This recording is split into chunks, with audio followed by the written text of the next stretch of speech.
Hi and welcome to the Homeopathy Health Show. I'm Materia Medica, a fourth-generation homeopath with over 20 years of professional experience in this field of healing. In the Homeopathy Health Show, I'll be talking all things homeopathy and natural, with guest interviews, tips and advice, and answering some of your questions.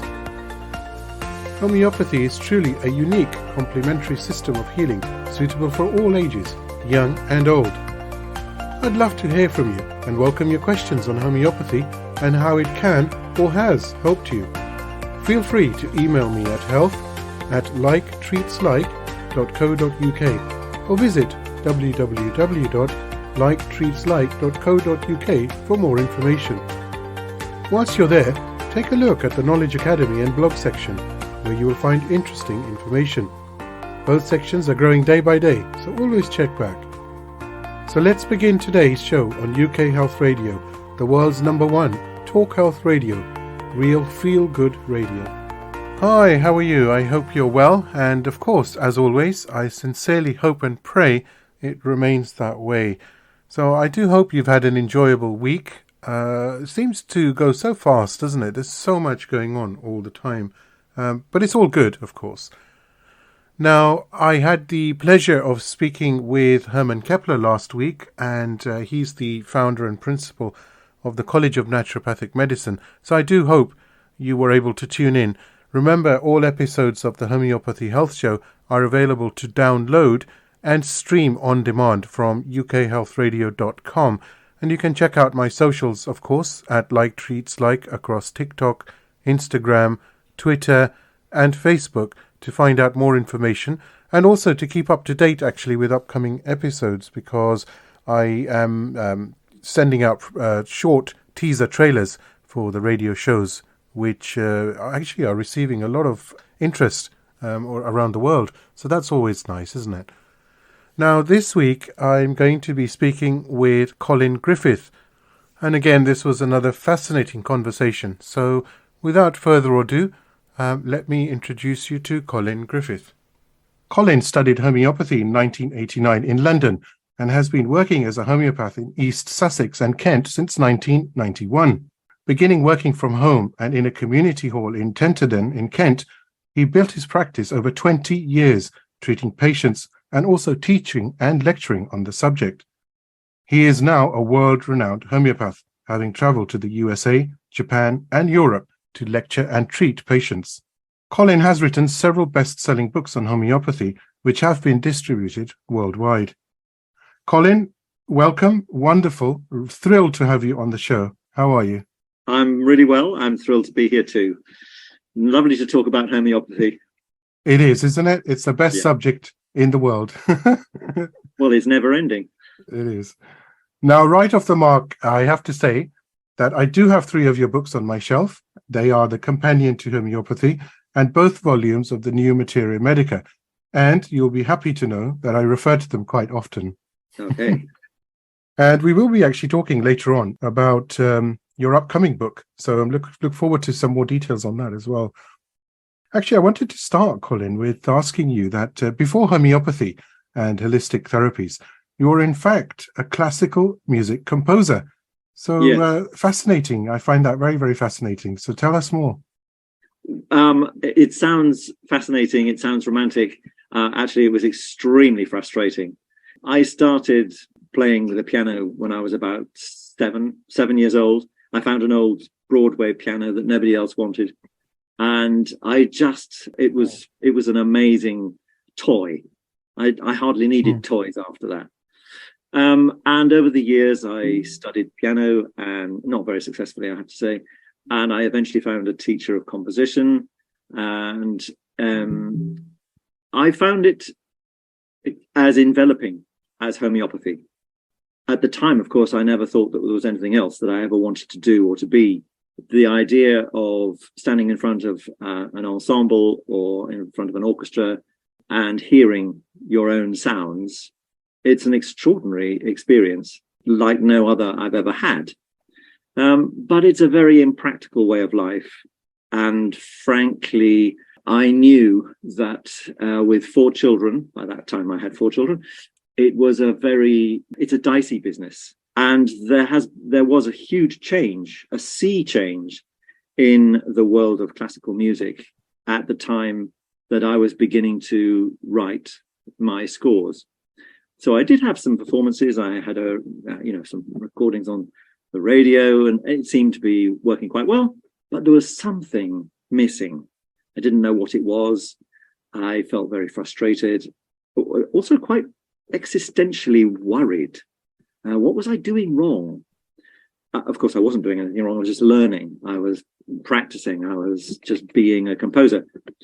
But because I needed to make some money, I fell into homeopathy by mistake.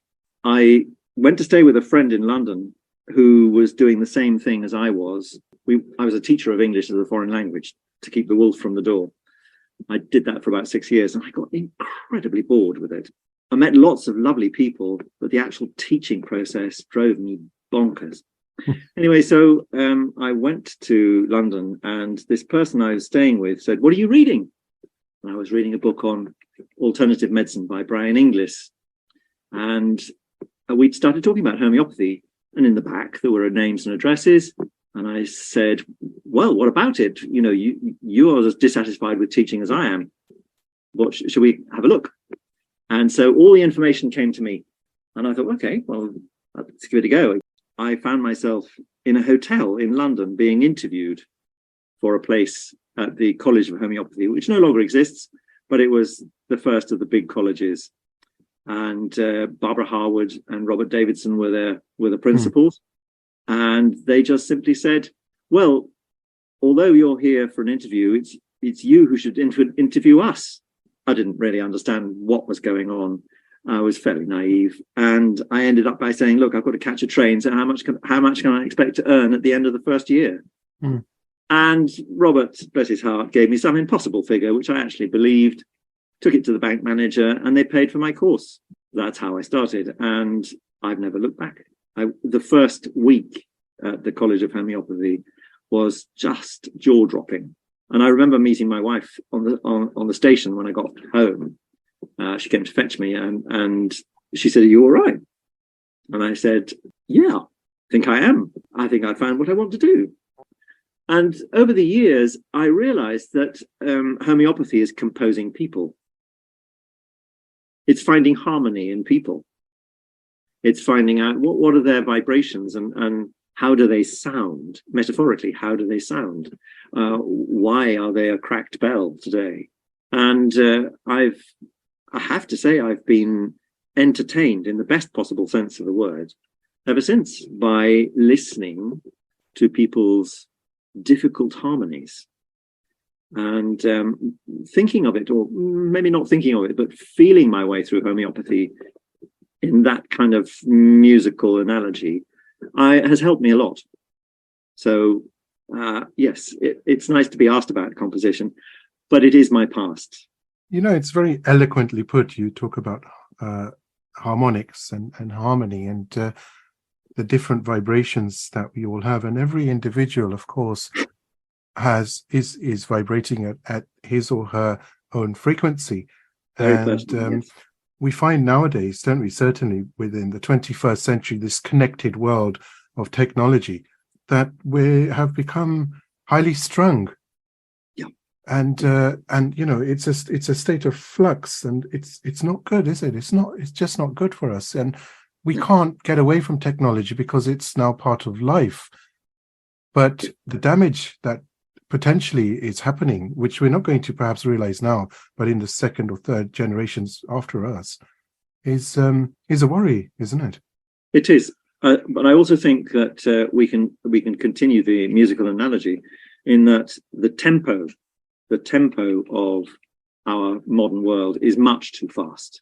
The rhythms of our modern world are far too difficult to, you know, when you think of rhythm in music, there is an inevitability of the connection with dance and movement, and somebody who is well in a very sauric, solid, constitutional, grounded way, their rhythms are not that fast, or if they are quick, quite naturally quick, that person is well if they can move and dance to them in an appropriate manner for their particular mission in life. So I am particularly worried about the effects of electromagnetic frequencies, of Wi-Fi, of technology in general. It's too speeding. It's like some conductors these days who, they take well-known pieces at such a lick. Very exciting, but then you think, actually, I've just had a breathless time listening to that. I don't want anything too slow. You don't have to be carbish about everything, but it is necessary to listen to the composer through his music. So, in other words, the patient through their natural speed. I hope that isn't too highfalutin, but do you come across? I'm fascinated by what you're saying. Do you find that today, with like you said, everybody is at a fast tempo and everybody is highly strung, and yes. That's what I've certainly seen. Everybody is on edge, and it's not just because of various factors, but it's just to do with lifestyle. I mean, you start on a Monday, and before you know it, it's Sunday, and this never 20 years back. I used to have a really long day. A productive day, and now I have a long productive day, but the days are just going by so fast, and it's such a worry. Yes, you can't fit it all in. Dare I say it, but technology seems to not have helped. I know there's so fantastic technology is fantastic. It's enabling us to communicate. It's done so much good, but there's always a flip side to everything, and the flip side is that we're so connected that it's actually difficult to disconnect for oneself. So, no pun intended, but you have to make time for time to make time for time. Exactly, and, and that's a real worry, isn't it? Yes, very much so. Do you come across this quite often? Because you're speaking about tempo, and what's your take on this of how to slow things down? I mean, is there any way that we can slow things down, or is this just the norm, the new norm? But I think that's what patients are coming for. It's one of the things that patients come to see us for. What they're coming to see us for is to a return to their true constitutional rhythm. And if they find that constitutional rhythm, one patient may be at a completely different speed from another. I mean, I know people who are very driven, but it's very natural. But I know people who are very, very ponderously slow, but they so much prefer that, and they get more done. So every individual, when we listen to them, what we need to do is find out what it is that, or how they get back to the natural rhythms of themselves. Often, this is complicated. I'm sure all your homeopathic speakers would say this. It's complicated by miasmatic inheritance. It's complicated by circumstance, current circumstances. Not always is it possible to change those. But to help people to find their rhythm within their complicated situations, and at the same time address miasmatic history, which is, of course, another type of rhythm, that to me is what my job is all about. When we learn homeopathy, we're often, when we start, don't we? We start with like treats like is cure, but I'm not so interested in cure. It sounds heretical, but cure is that's the destination. But I don't think people can reach their destination unless they do the journey. So I'm very happy when they come and tell me they're cured, but I sort of almost don't believe it. It's nice when I can. But people have long journeys to make, not so much with children, but certainly people who come to see us in their 40s, 50s, 60s. There's such a lot of tapestry to go through. It is very complex. It is very, very complex. You're absolutely right. We have become very complex, haven't we, with like you mentioned, electromagnetic frequencies, the lifestyles that we live, frustrations, even joy and happiness. But sometimes even that can, backfire. You can't laugh all the time because then you cannot take things seriously. But if you're very serious, then of course, that means there's possibly, dare I say, a lack of joy that may exist. Family structures are so complex nowadays, aren't they? And very, very complex. Yeah. I mean, how many times have I'm sure you've experienced this, where the mobile is ringing and you just can't answer it for whatever reason. And it actually upsets the other person. Oh, you didn't answer my phone. Mm. And I remember, back in the 80s and 90s, when I used to have the old phones, of course, like we all did. And if you didn't answer the phone, you didn't answer the phone. But nowadays, it can become a means of argument, a real argument. Couples have broken up because of it, that someone didn't answer the phone. Yes. But nobody thinks about the reality of it, that you could be in the car, you could be having a shower, could be taking a nap. And that's like what I was referring to. Like me, people now know that I don't answer the phone. So I don't get that argument. I loathe mobile phones. I will use them. In fact, I find them very useful for WhatsApp sessions when I treat people abroad. But as a means of communication, I won't do it. Well, I'm pleased that you answered my WhatsApp messages. So thank you for that. I'm chuffed to bits about that. Now, I wanted to move on to something very interesting, an interesting part of your life as well, which was to do with post-graduation of homeopathy. Do you go into actual practice immediately after, or was there a time where you perhaps sort of thought about going into practice? And No, I went straight into practice. It was a curious kind of time. It was very odd, in fact, because in the College of Homeopathy, there was a 3-year full-time course. And it was supposed to finish in June.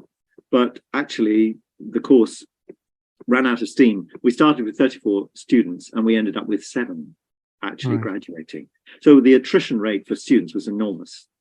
And I have noticed this happening, that lots of people start off with enthusiasm. And I do think that homeopathy has got to be a vocation. It's almost as if we have to be called to do it.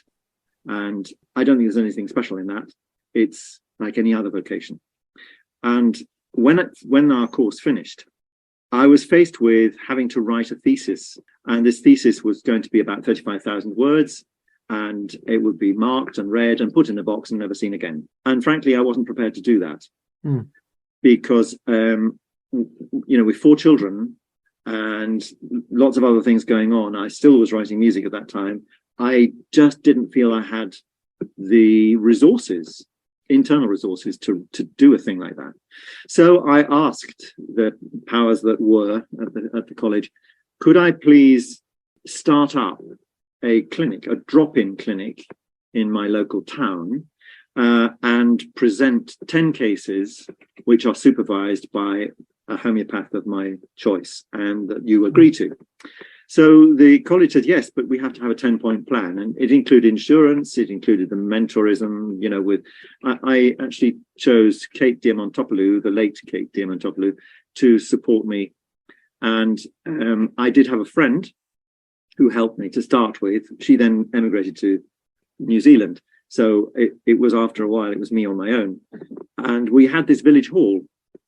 And we stayed open every Friday afternoon with absolutely nothing to do. The doors were open, but nobody knew about us until week 6. A very, very charming lady came, put her head round the door and said, "Oh, are you open?"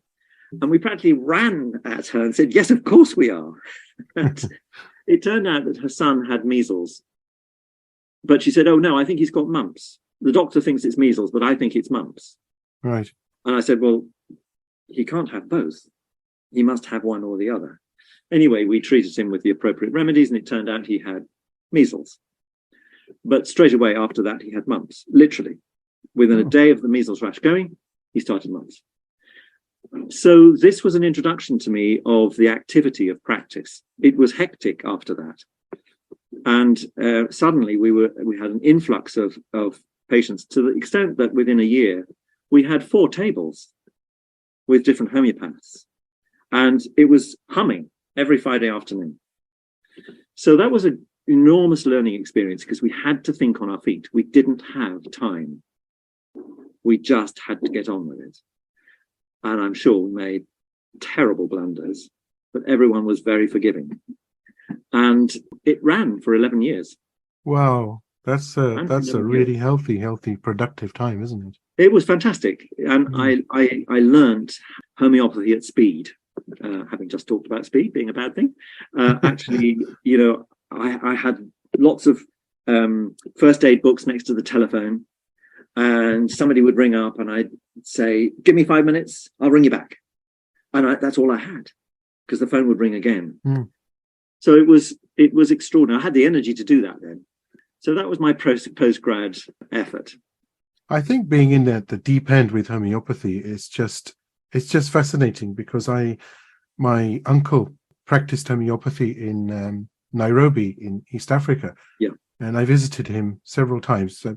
Sadly, he's passed away now. But he had a very large practice there.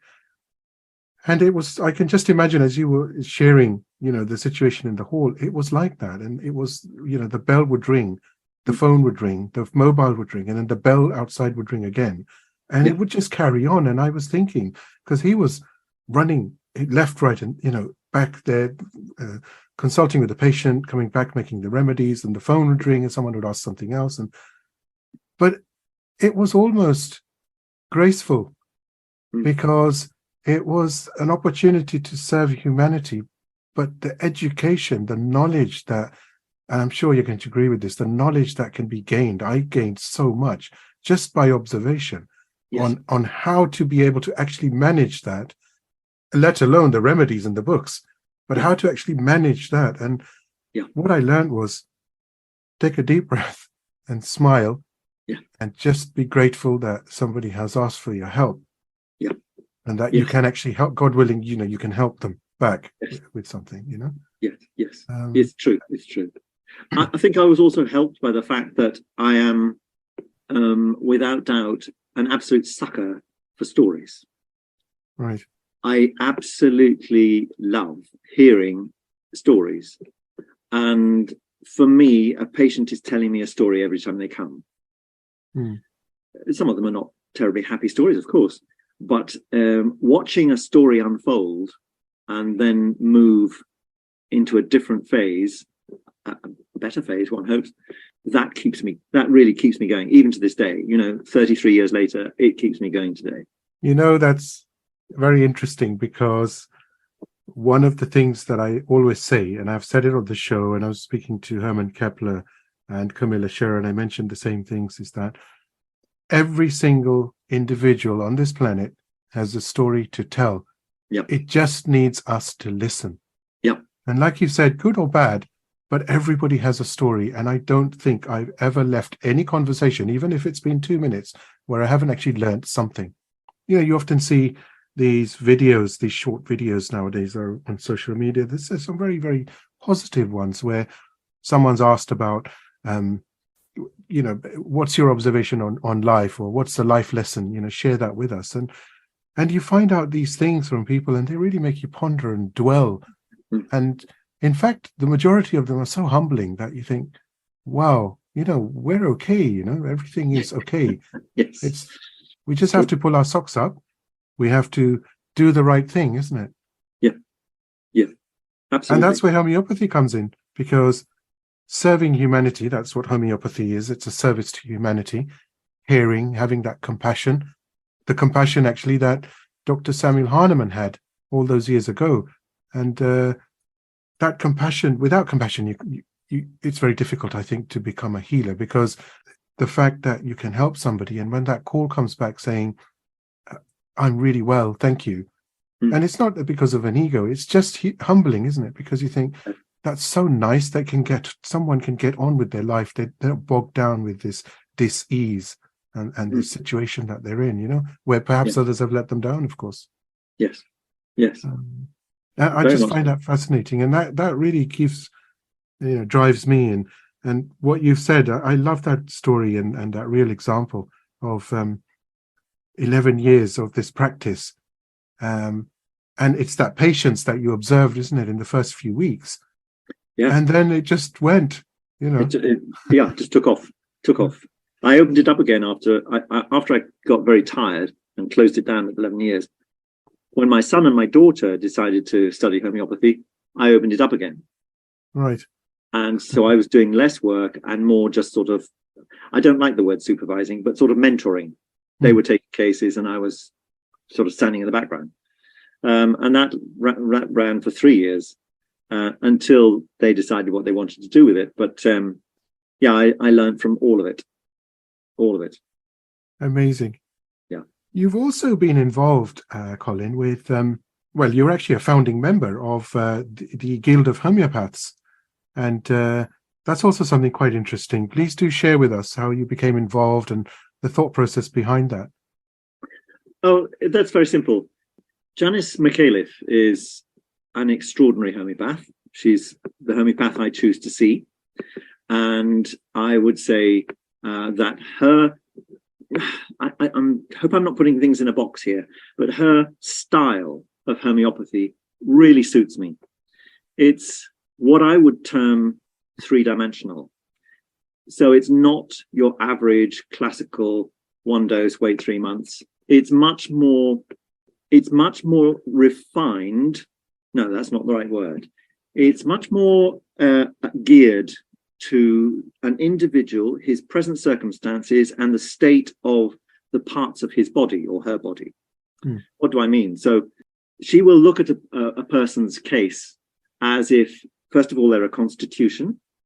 They are a soul within that constitutional state, that there are emotions at play, and that all of this is happening in a body that may, in some aspect or other, be failing. Obviously not all, because the patient's just walked in, but perhaps an organ is weaker than the rest of the body, or a chakra, an energy center, is weaker than the rest of the body. So this is a person who chooses to use remedies to support parts that are weaker, that if she only gave a constitutional remedy, then the weaker part, either an organ or a chakra, would slow down or even pull back on the rate of cure that would be achievable. So in other words, she will use a constitutional remedy, and underneath she will use support and drainage remedies. Right. She will also use remedies that are specific to chakras, energy centers. Because this is the way she works, and because let's say her pupils, I think she would argue with that word. She doesn't like the idea of teaching. Just people who, maybe a better word is an acolyte. We're followers of her thought processes. And there were a number of us all clamoring, saying to her, please, will you give us some tutorials? And she put us off. Oh, no, that's not me at all, which was fine. But then eventually we all got a call. Come to her house on Friday at 9 o'clock in the morning and don't be late. Right. So we all foregathered with notebooks and pens, and we were going to sit at her feet. Oh, no, we weren't. We were going to meditate for 4 hours. First of our meditation sessions. And this meditation session, as I said, it lasted 4 hours, and it was meant to be an individual healing practice through meditation. So she did meditations based on the ascending ladder, if you like, the ascending hierarchy of chakras in the body, the 7 major ones and 1 or 2 others. So for 2 years, we practiced this meditative state every month, for every Friday, once a month. And we learnt enormous amounts about very simple things. She would do the base chakra, for example, and we would take sulfur as we meditated. Then we took calcarb, we took conium, we took, I think we took Fossac. We took various remedies, really well-known remedies.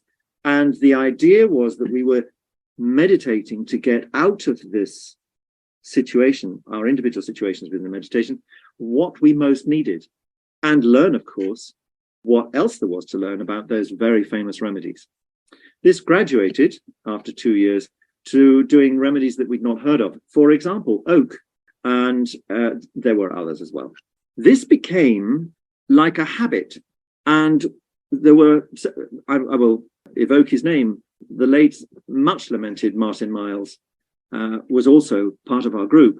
And he and Janice and various others, we foregathered in my garden in Sussex on a Sunday afternoon. And we just talked about what could come of this. And out of this grew the idea that in the medieval times, people would be apprenticed to, I don't like the word master, but be apprenticed to experienced people. And this apprenticeship could expand and expand and expand exponentially forever. And the person who gave us this word, the guild, was my mother. She said, oh, that sounds like the guilds of the past. So we adopted this word. Not everybody has liked what we did, what we were doing. And the word guild, I think, is a little off-putting because it slightly exclusifies what we were trying to do, which was a shame because actually we were trying to do the very reverse. But the idea was that we would start a year-long course for graduates who would want to do the same things. In other words, base their course, once a month course for 10 weeks on meditations and new medicines that we'd already begun to take and think about. No books were involved at that time. We didn't write any books then. And we found that there were actually too many people asking to come on the course. And it was a bad moment because we had to say no to some people, which was a really, it's a very difficult thing to do. And the first year was so exciting for all of us that most of them, I think only 2 people, didn't go on to the second year. So this became a 2-year course, and it became known as the Guild of Homeopaths. And it lasted for 3 2-year sessions, and out of it came all these new so-called new remedies and meditative provings. So it was an experience of bumbling around in the dark, really. What on earth are we doing? None of us were trained teachers of homeopathy. We weren't really interested in that. We just were interested in finding people who wanted to explore chakras, explore how chakras and miasms might work, explore how constitutions and drainage. Well, your listeners can just use their imaginations. It just opened everything up for us. And of course, with somebody like Martin Miles, who was a very, very experienced homeopath indeed, he just imparted so much extra knowledge. And it was he who really promoted the idea of working with, or using homeopathy to work with and on the thymus gland, which has become a central plank of something that really has interested me more than anything else, and that is ancestral energy and how it influences the patient in front of us. I always like to say that the thymus gland energy is a key to a door that leads to a corridor into the past. It's a way of us opening up things the patient wouldn't have any idea of explaining or describing, either because it's lost to their memory, or because it's so painful, or because it's something that they never knew about, but their parents did. There's so much in the past that if we have patients who present us with problems that have roots in the past, there's no way we can avoid using the thymus gland energy. I think that this is very much part of the age we're living in, because in Hahnemann's day, I'm not sure that it would have been terribly useful to know about thymus gland. Hahnemann did the most extraordinary thing just by causing the inception of homeopathy as we know it today. Absolutely enormous, a prodigious exercise. And he was followed by people who expanded it and expanded it and expanded it. And today, where we're on the very cusp of leaving the age of Pisces and entering the age of Aquarius, which is such a different energy, such a different tempo, that we have to make that adaptation. To do it, we must deal with the past. We can't leave the past behind and be trapped in our own futures without a connection to what's caused so much damage. Leads me on actually to the provings and the remedies themselves. How have you found them in practice as far as effectiveness is concerned, as far as them being current to the modern ailments that we end up suffering from? Yes, this is a key question, because over the years, it's actually 30 years that we've been doing these meditative provings. Over those years, absolutely of necessity, there are some we never use, probably because they're not quite in their time. We've stumbled across them before we're ready to use them, before we even have the sense that they're going to help us. However, that the major remedies, the ones that you mentioned, you've got the books on. There are 2 books already published, and the next one's going to come out. So we've got 72 remedies, soon to be 108 remedies, which actually have really stamped their mark on the way we can help patients. All of them have a very extraordinary existential role to play. They aren't necessarily remedies like calc-carb or sulfur, which are really basic, but most of them have this extraordinary ability to shift people out of some very specific forest of trouble, and take them towards that place where they can start having remedies that, like calc-carb and silica and phosphorus and sulfur, which are truly constitutional. And that's their value. I would never expect, let's say, oak or ruby. I would never expect those remedies to be, so to speak, the remedy. I don't believe in that. I'm not a classical enough homeopath to say anyone is one remedy. I can't do it. It doesn't sit well with me. It simplifies people far too much. I do think there are basic constitutions to which we all belong, and I think they are all mineral, which is what the earth is made of, mineral, and everything else comes out of mineral. And I do believe that a really well person needs to get back to their basic constitutional state. That's for me, that's an absolute tenet of the homeopathic philosophy.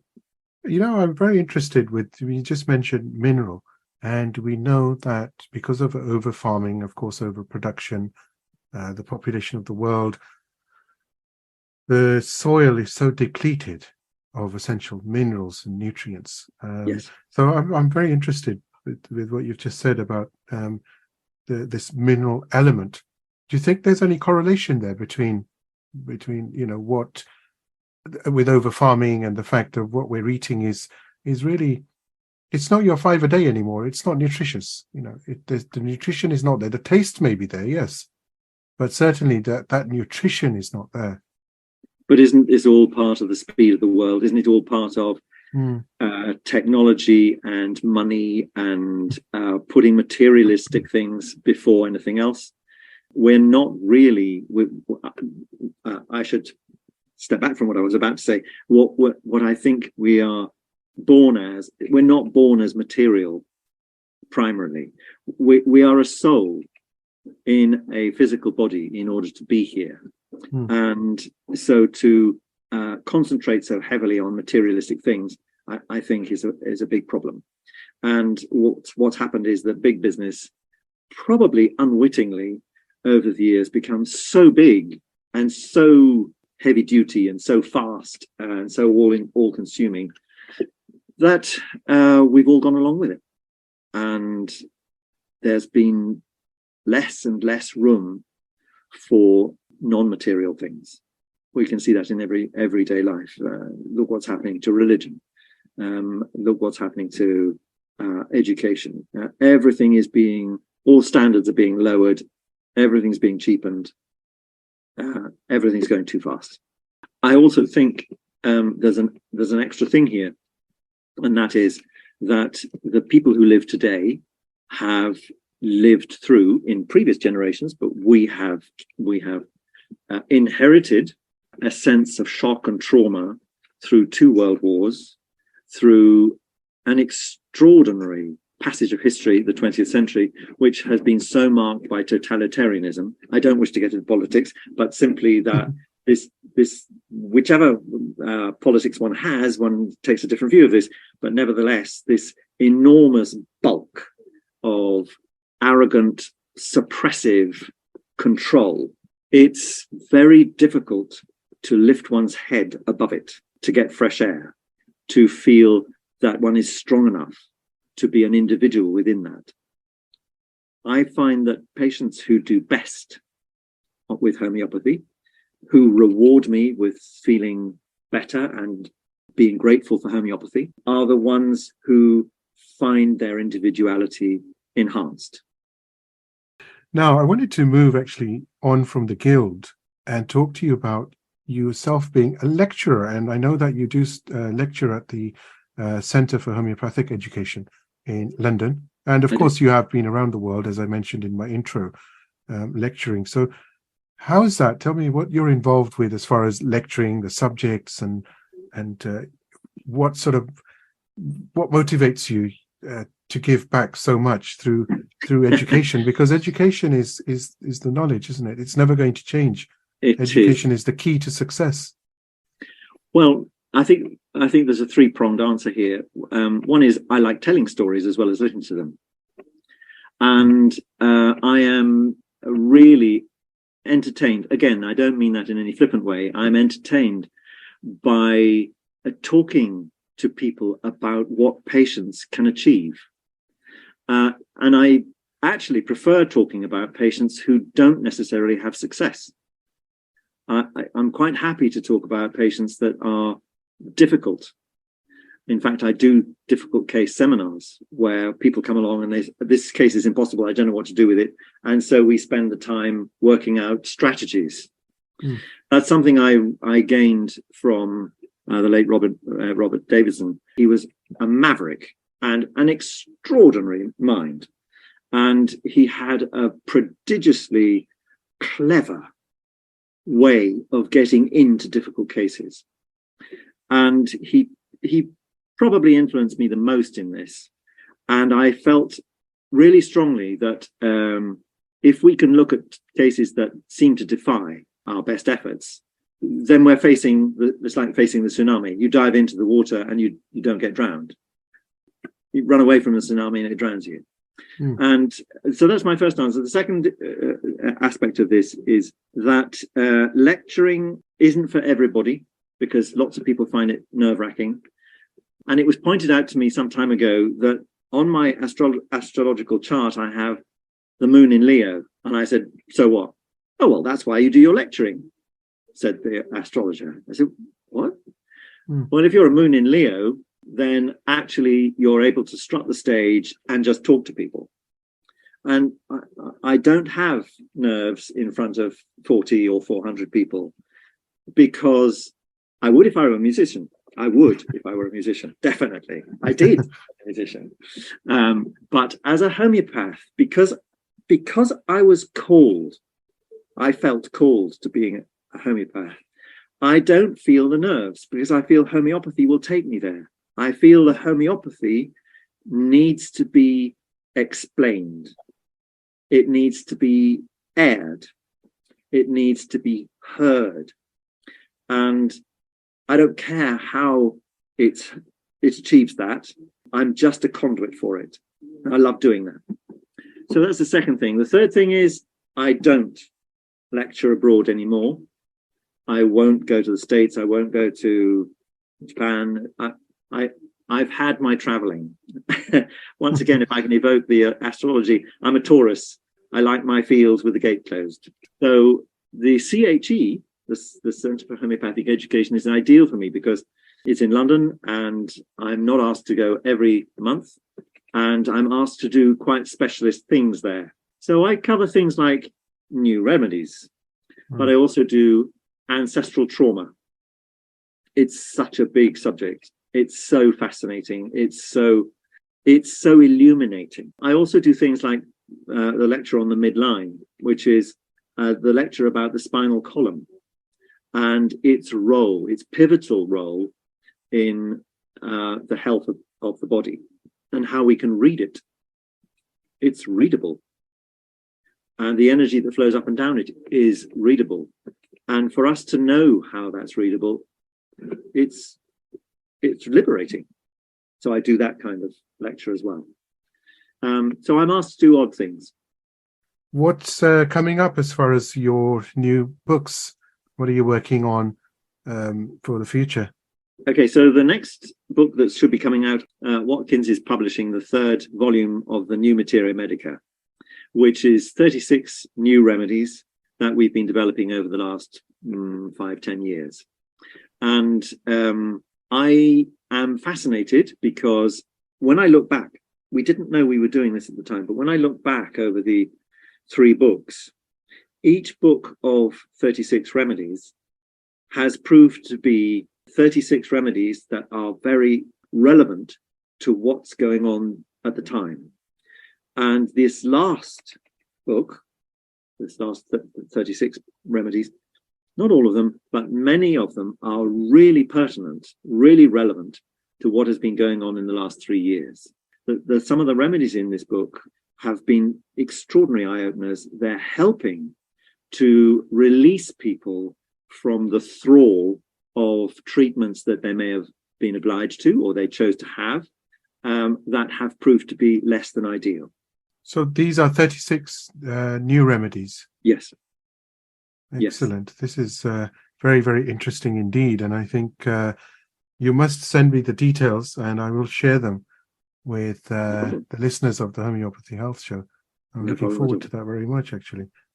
And you must write about this midline because I think your practical working knowledge on this, when it goes to paper, if it helps others, I think it's just brilliant, isn't it? If that can happen. It's important for me. I think it's important for practice. Now I see my daughter working. She's not only taken on what I've been studying through cranial osteopathy, but she's added her own stuff. Bella is she does Chinese traditional medicine as part of her shiatsu qigong world. She's a teacher of those, and she's also a homeopath. And I find the way she talks about what I'm talking to you about, it's like, oh, but we should have known about this already because the Chinese knew about it. You see what I mean? So it's just tying up things that we should have learned about or was available to learn about. And now it's here. Colin, I hope your book does come out in May or certainly during the summer months. And I hope that you will actually come back on the show later this year after the 3rd volume of the new Materia Medica and speak about some of the key remedies and how they're applicable to us, in this current year or the current years ahead of us. I should be delighted. It's been an absolute pleasure.